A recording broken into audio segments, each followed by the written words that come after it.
Duniya Vijay ನಟಿಸಿ ನಿರ್ದೇಶಿಸಿರುವ Bima cinema ರಾಜ್ಯಾದ್ಯಂತ ತೆರೆ ಕಂಡಿದ್ದು ಬೆಣ್ಣೆನಗರಿ ದಾವಣಗೆರೆಯಲ್ಲಿ ಭರ್ಜರಿ ಓಪನಿಂಗ್ ಸಿಕ್ಕಿದೆ.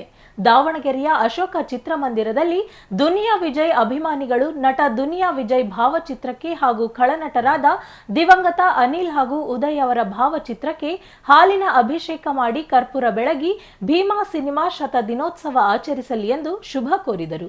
ಇದೇ ವೇಳೆ ಮಾತನಾಡಿದ ದುನಿಯಾ ವಿಜಯ್ ಅಭಿಮಾನಿ ದೊಡ್ಡೇಶ್, ಖಳನಟರಾದ ಅನಿಲ್, ಉದಯ್ ಮರೆಯದ ಮಾಣಿಕ್ಯಗಳು.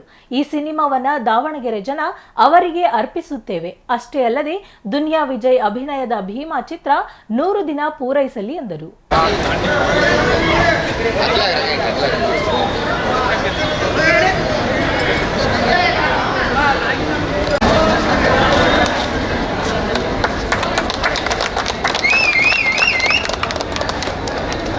ಸೈಡ್ ಬರ್ರಿ ಇವರೇ. ಹೊಡೆಯೋಣ.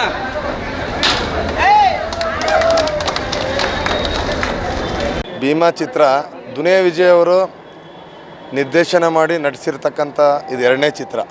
ಇಷ್ಟು ವರ್ಷ ಅವ್ರ ಸಿನಿ ಜರ್ನಿಯಲ್ಲಿ ಒಂದು ನಟನೆಯನ್ನು ಅಷ್ಟೇ ಮಾಡ್ತಾಯಿದ್ರು. ಈ ಸಲಗಾಯಿಂದ ಅವರು ಪ್ರೂವ್ ಆದರು, ನಾನು ಡೈರೆಕ್ಟ್ರು ಅಂತೇಳಿ ಒಂದು ಭೀಮಾ ಸಿನಿಮಾ ಮಾಡಿದ್ದಾರೆ. ಅದೇನಪ್ಪ ಅಂದರೆ ಈ ಮಾದಕ ವ್ಯಸನಿಗಳು, ಈ ಡ್ರಗ್ಸ್ ಅಡಿಕ್ಟ್ ಮಕ್ಕಳಿಗೋಸ್ಕರ ಅವೇರ್ನೆಸ್ಗಾಗಿ ಮಾಡಿದ್ದಾರೆ.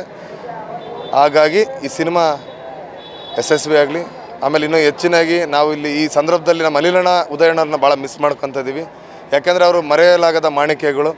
ನಮ್ಮ ಸಿನಿಮಾ ರಂಗದಲ್ಲಿ ಒಂಥರ ಒಳ್ಳೆಯ ಖಡಕ್ ವಿಲನ್ಗಳಾಗಿದ್ದರು.